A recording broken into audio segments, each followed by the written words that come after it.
Ketemu lagi dengan saya Al-Fatih S. Mangkabarani, ya, dosen mata kuliah Startup Business di Fakultas Ekonomi S1 Manajemen UPN Veteran Jakarta. Kita lanjutkan dengan pertemuan kedua itu dengan topik pemecahan masalah dan pengambilan keputusan. Jadi topik yang pertama, bagaimana kita mengidentifikasi masalah itu agar masalah itu bukan menjadi penghambat, tapi dia menjadi peluang untuk bisa lebih baik, ya. Nah, kita coba slide berikutnya, pemecahan masalah. Di pemecahan masalah merupakan suatu prosedur yang di dalamnya ada langkah-langkah yang harus diikuti dalam memecahkan masalah yang dihadapi seseorang, ya. Sebagai perorangan atau sebagai pemimpin organisasi atau keanggotaan di organisasi tersebut, ya. Begitu juga ke dalam startup, dalam dia sebagai owner atau dia sebagai pelaku di startup itu, ya, atau dia sebagai manajemen. Nah, masalah itu tidak boleh dia tidak boleh terlihat sebagai suatu keadaan di mana antara yang diharapkan dengan kenyataan tidak sesuai, ya, atau terdapat hambatan antara yang diinginkan dengan keadaan yang sebenarnya. Jadi harapan dan realita itu selalu bisa saja berbeda kejadiannya dengan apa yang kita harapkan. Nah, apakah itu kita anggap menjadi merupakan masalah atau bukan, ya? Jadi masalah harus berbeda dengan keluhan, ya. Keluhan biasanya akibat dari masalah yang tidak jelas, tidak teratasi, dan tidak terselesaikan.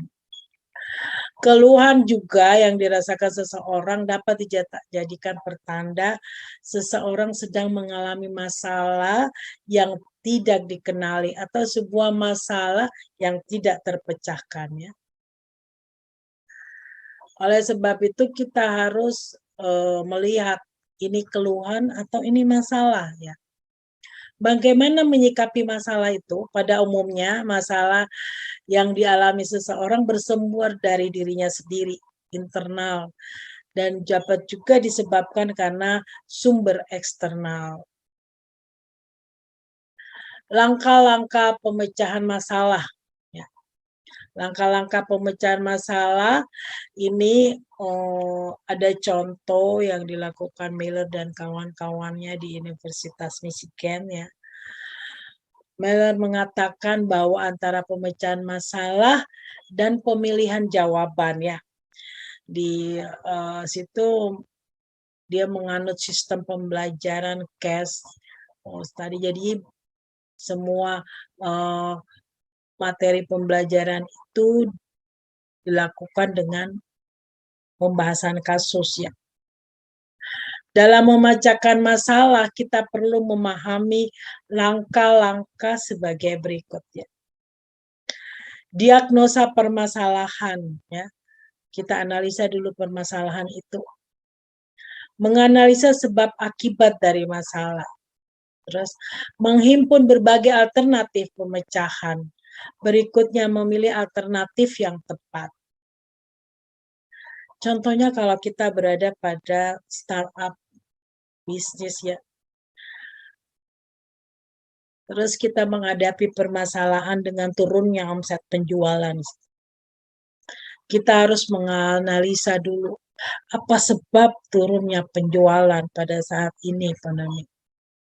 Dan kita menghimpun alternatif pemecahan, ya. Misalnya alternatif itu bahwa kita harus melakukan pemasaran secara online dan offline. Jadi kita harus mengkombinasikan, misalnya, ya. Kita menemukan alternatif pemecahan masalah itu. Terus kita memilih alternatif yang paling tepat sesuai dengan kondisi bisnis kita, ya.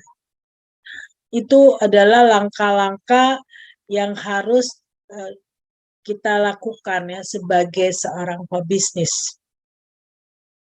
Untuk diagnosa pemecahan masalah, kalau kita hubungkan dengan entrepreneur itu, sebagai seorang entrepreneur yang memulai bisnisnya, untuk mengetahui hakikat daripada suatu masalah tidaklah mudah karena masalah yang sebenarnya dihadapi sering terselubung dalam berbagai bentuk berupa gejala-gejala yang nampak dan tidak nampak ya.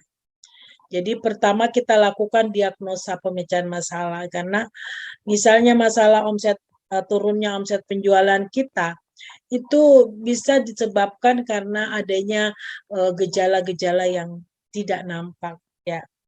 Atau kalau yang nampak atau tangible berwujud kita bisa langsung mengatasinya.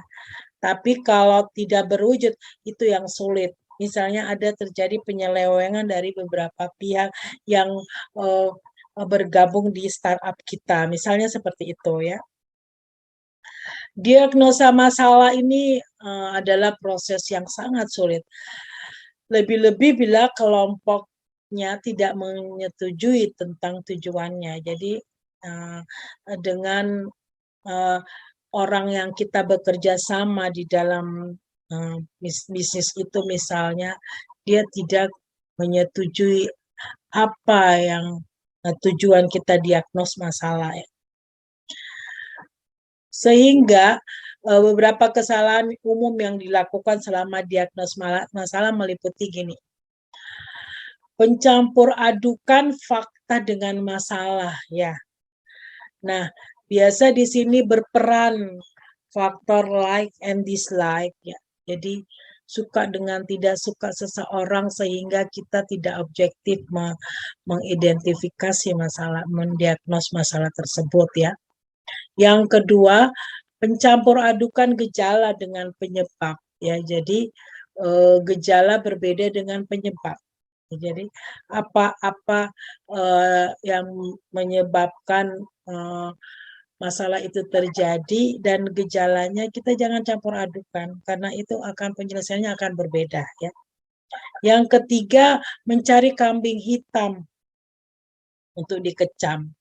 Ini biasa diagnos permasalahan yang menyebabkan tidak terselesainya pemecahan masalah itu ya.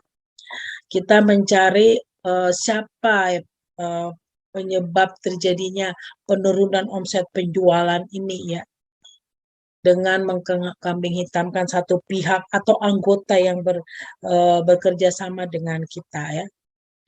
Yang keempat, mengusulkan jawaban pemecahan sebelum masalahnya dipahami dengan baik. Sehingga bisa salah diagnosnya. Kita harus tahu dulu apa sih masalah ini, baru kita mau cari pemecahan dari masalah tersebut. Atau yang kelima ini penyebab salah diagnos, mengalihkan diagnos masalah dengan menampilkan pemecahan yang disukainya ya. Jadi karena dia suka sama orang itu, itulah yang dia pilih untuk menjadi. Jadi ini hal-hal yang bisa menyebabkan terjadinya kesalahan dalam mendiagnos satu masalah ya. Apalagi kita pada startup bisnis kita tidak boleh salah mendiagnos kondisi itu karena kita baru memulai bisnis itu biasanya ya apalagi dengan kondisi teknologis digital marketing ya itu bisa dengan sekejap bisnis kita bisa pilot ya karena salah dalam mendiagnos masalah. Sebuah masalah dapat dirumuskan dalam bentuk kalimat, pertanyaan, atau kalimat pernyataan. Contohnya ini yang contohnya sangat sederhana ya. Kekurangan dana rekreasi ke pantai. Mengapa terjadi kekurangan dana rekreasi ini? Misalnya kita mau berencana ke ada rekreasi ke pantai misalnya. Kalau yang lebih sulit lagi misalnya ya,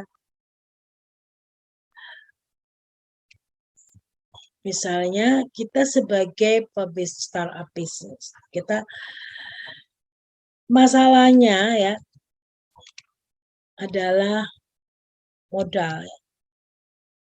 Modal. Padahal pada kondisi ini kita menerima misalnya order ya yang banyak.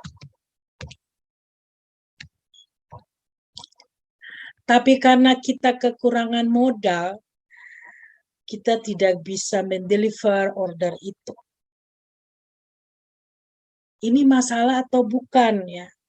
Jadi ini adalah masalah yang dihadapi oleh seorang pebisnis ya. Jadi kalau kita sudah bisa mendiagnos masalah ini, kita bisa cepat mencarikan dana ya.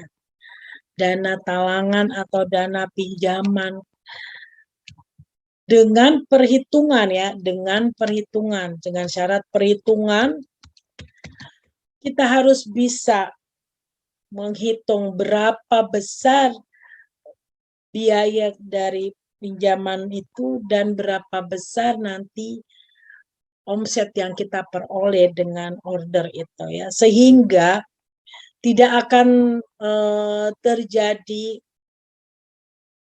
selisih antara rencana dan realita ya, yang bisa menyebabkan kerugian.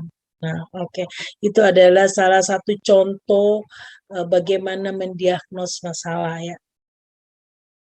Nah, yang berikut analisa sebab akibat dari masalah ini yang berikut. Dari suatu masalah memerlukan pengetahuan, pengalaman, data, fakta yang jelas dan akurat ya. Tanpa hal itu kita akan sulit mencari solusi dari masalah yang dihadapi ya.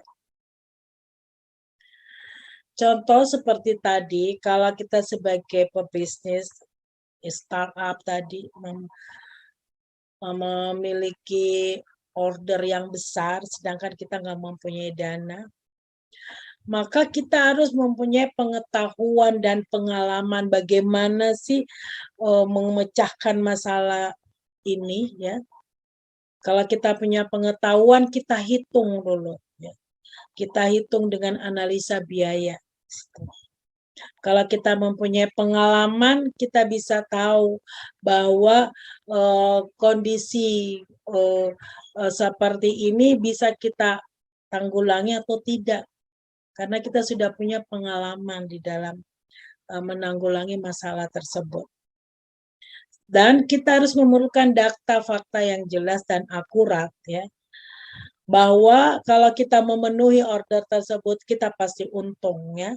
Dengan data-data yang kita sudah peroleh tadi ya.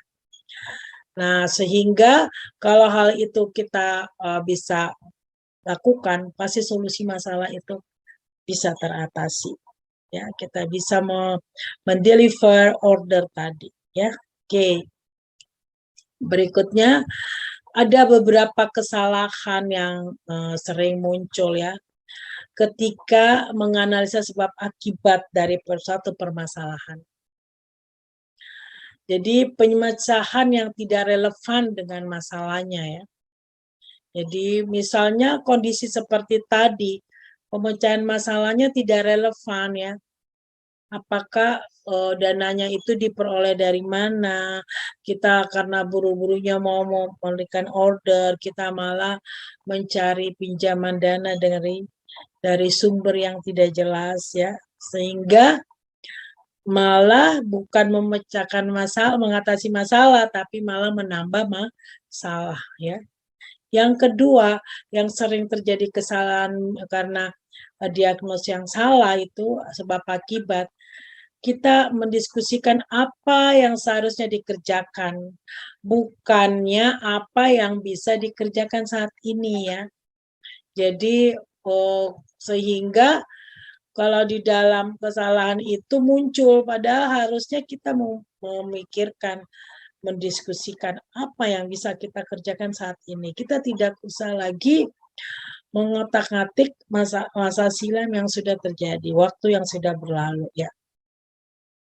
Because time is money, jadi waktu itu adalah uang. Jadi itu yang ketiga, membicarakan keuntungan dan kerugian satu pemecahan sebelum setiap orang telah mendapatkan kesempatan ya.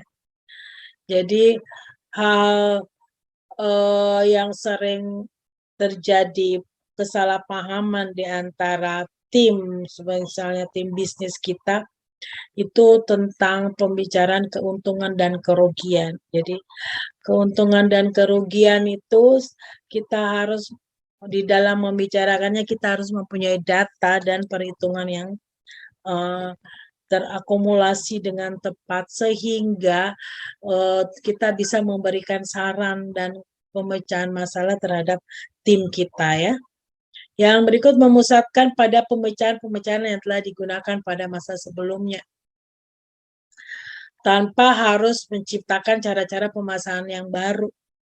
Nah, ini biasanya bisa terjadi kesalahan yang sering muncul karena masing-masing pengambil keputusan itu dia berargumen tentang masalah-masalah yang terjadi sebelumnya, sehingga kita tidak bisa menyelesaikan masalah yang sekarang, kita masih terpaku pada masalah yang lalu ya.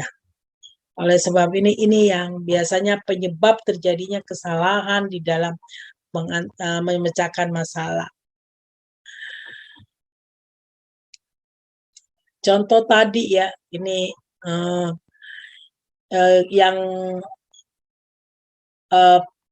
permasalahan sederhana ya, kita mau rame-rame berrekreasi, terus dananya tidak cukup, bagaimana sih, ini mudah aja ya kalau ini ya.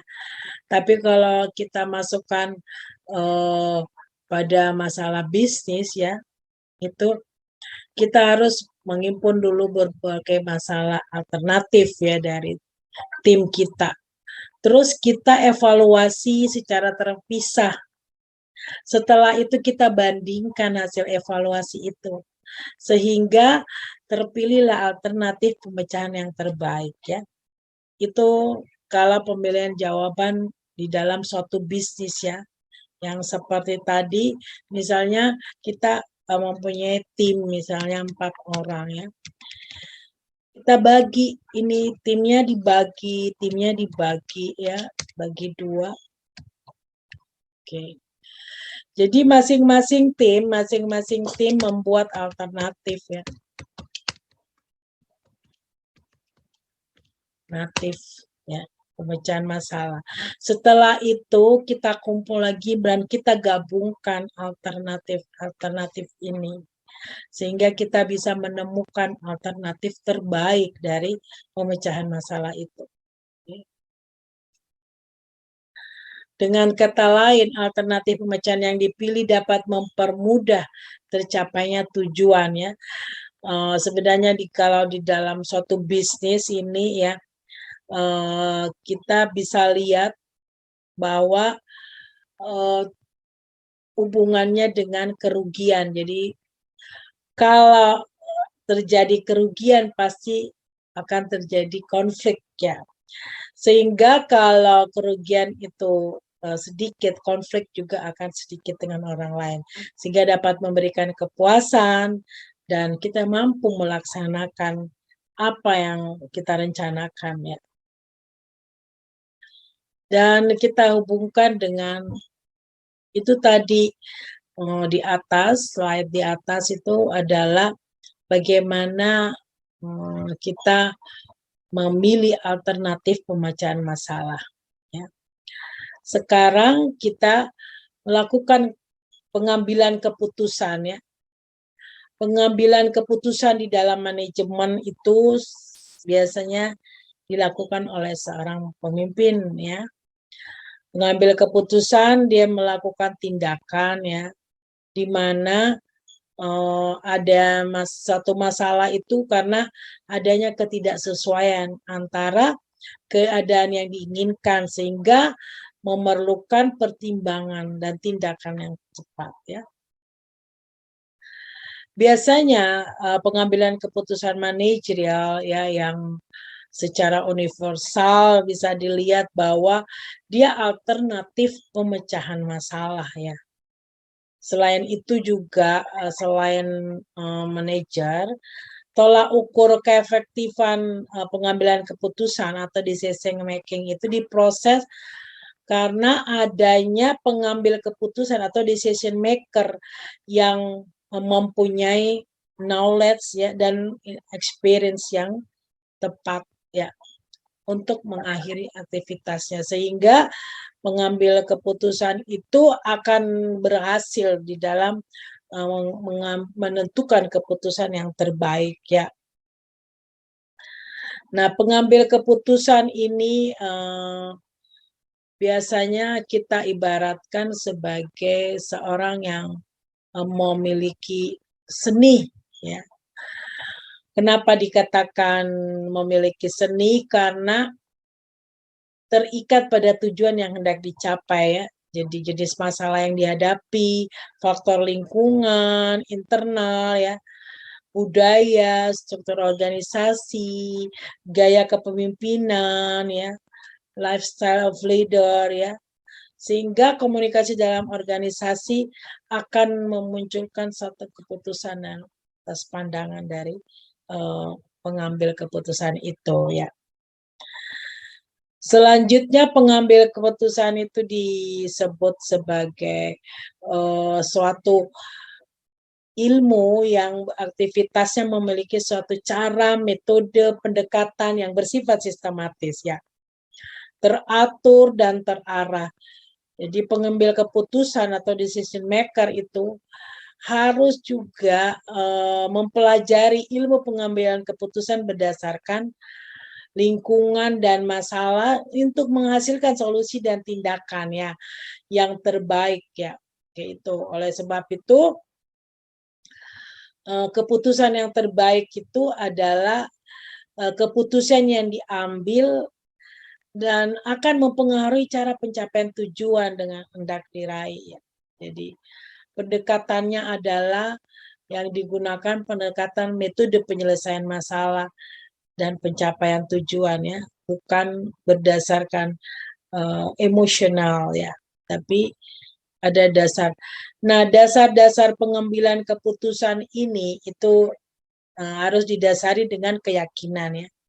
Jadi decision maker itu harus yakin bahwa keputusan yang dia ambil itu akan berdampak positif ya. Nah, oleh sebab itu suatu decision maker dia harus punya keyakinan. Bagaimana cara dia mempunyai keyakinan? Tentunya kalau dia mempunyai knowledge ya, jadi kompetensi yang sesuai dengan masalah yang dihadapi ya. Yang berikut intuisi. Jadi manajer itu harus mempunyai a good feeling ya. Jadi di dalam mengambil keputusan ada intuitif yang tidak secara tidak sadar mempengaruhi pengetahuan masa lalu. Jadi good feeling dari dibutuhkan oleh seorang manajer ya atau decision maker. Dan keputusan itu akan bagus dilengkapi dengan fakta-fakta ya, ada data empirik dari kejadian itu.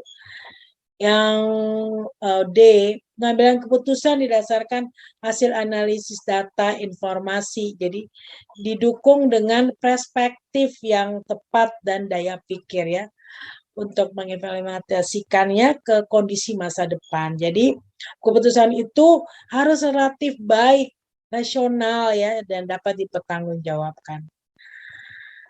Nah, itu adalah salah satu cara bagaimana seorang decision maker atau manajer membuat satu keputusan yang baik. Yang berikut pengalaman. Jadi manajer itu harus mempunyai pengalaman yang experience di dalam memutuskannya. Jadi dia sudah sering ya menghadapi. Jadi pengalaman itu sangat berharga. Selain kompetensi Anda sendiri, pengalaman itu tidak bisa diukur dengan satu materi atau nilai ya. Tetapi dia itu berwujud sebagai tindakan konstruktif dari seseorang apabila dia mempunyai pengalaman. Oke.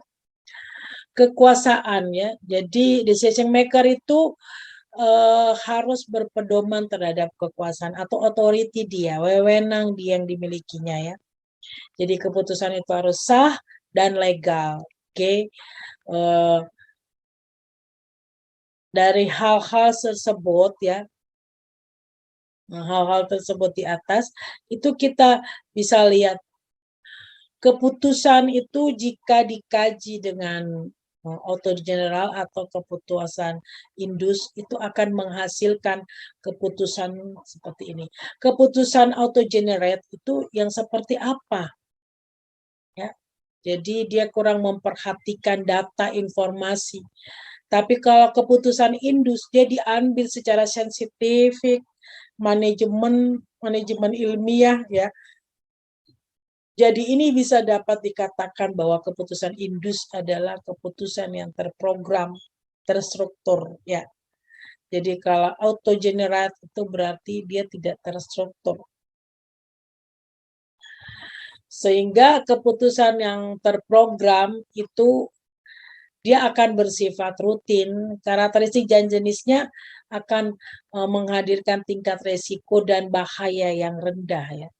Kalau keputusan tidak terprogram, malah sebaliknya. Contoh ya, misalnya di dalam bisnis kita itu ada didasarkan pada pandangan rasionalis yang dibatasi kreativitas, inovasi, dan intuisi. Ada penyelesaian kasus ya, di mana unjuk rasa pegawai misalnya. Karena kelebihan jam kerja dan pembayarannya tidak sesuai. Nah, penyelesaian masalah kenaikan harga bahan baku produk yang terjadi secara tiba-tiba misalnya, sehingga perusahaan mengalami kendala di dalam hal itu. Tetapi kalau hal ini kita tidak informasikan kepada pegawai, karyawan kita, akan terjadi kesalahpahaman. Sehingga keputusan itu kita lakukan aja tanpa program. Ya, seharusnya kita lakukan keputusan itu secara terprogram. Jadi ada satu keputusan yang memerlukan teknik-teknik kuantitatif ya di dalam pengambilan keputusan itu ada dikenal dengan operation research, linear program, gaming, probability, ranking, and statistical weighting. Ini bisa kita dapatkan pada satu kajian ilmu kompetensi tertentu biasanya dikenal di operation research itu adalah teknik-teknik pengambilan keputusan secara kuantitatif ya. Mungkin disinilah akhir dari penyajian materi kita ini yang hubungannya dengan bagaimana pengambilan keputusan dengan mengidentifikasi masalah itu dengan baik. Keputusan itu juga akan baik apabila dia dilakukan secara terprogram, di mana decision maker pengambilan keputusan itu harus mempunyai knowledge, pengalaman, kompetens, ya, data, fakta, sehingga dia dapat menghasilkan suatu keputusan yang baik, realistis untuk mencapai tujuan yang akan datang. Oke, sampai di sini materi kita kali ini. Sampai ketemu di materi berikutnya di dalam mata kuliah startup. Sudah kita lewati 2 materi tentang bagaimana identifikasi masalah dan kita akan bisa melakukan pengambilan keputusan yang baik di dalam mengatasi masalah tersebut. Saya akhiri dengan ucapan assalamualaikum warahmatullahi wabarakatuh. Mohon maaf kalau ada hal yang tidak menyenangkan. See you, sampai ketemu.